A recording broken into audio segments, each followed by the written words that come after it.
High school रूपांतरण 5T कार्यक्रम अधीन राज्य सरकारंकर एहा एक जुगांतकारी कार्यक्रम। एहा अधीन सुंदरगढ़ जिल्ला रे स्कूल भित्तिभूमि को सुदृढ़ करा जाई एक आकर्षणीय परिवेश सृष्टि करा जाईछि। स्कूल नुआ परिवेश भारी आकर्षणीय आमको बहुत भल लगुछि।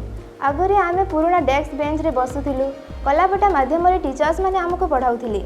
वर्तमान से माने आमको स्मार्ट बोर्ड रे पाठ पढ़ाउछंती जहां आमको बहुत भल लागुछि। सुंदरगढ़ ITDA अधीन रे रहिछि 21टी हाईस्कूल रूपांतरण कार्यक्रम जरिया रे एही स्कूल गुडी को नुआ रूप दिया जाईछि।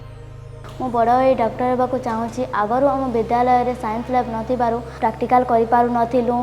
एबे 5T रूपांतरण कार्यक्रम रु आमको साइंस लैब गोटे मिली। सेथिरु आमे विज्ञान विषय रे परीक्षा करी वैज्ञानिक कारण गुड़ी को सहजरे जानी पारुछु।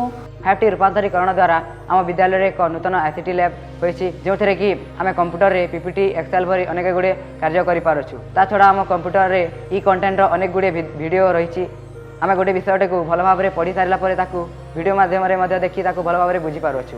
हाईस्कूल रूपांतरण जोगु आज छात्र छात्री माने स्मार्ट क्लासरूम रे बसी पाठ पढुछंती। आधुनिक विज्ञानागार, ICT लैब और लाइब्रेरी सहित खेल पड़िया आदिर विकास करा जायछि। स्वच्छ शौचालय एवं पानीय जल सुविधा हेबा फलरे पिलामानक भितरे एक नुआ उत्साह देखिबाकू मिलिछि।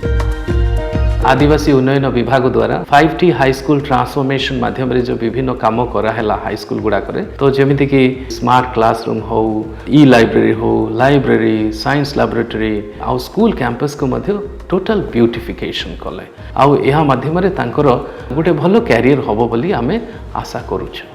हाईस्कूल रूपांतरण कार्यक्रम आज शिक्षादान धारा रे विशेष उन्नति आनिछि।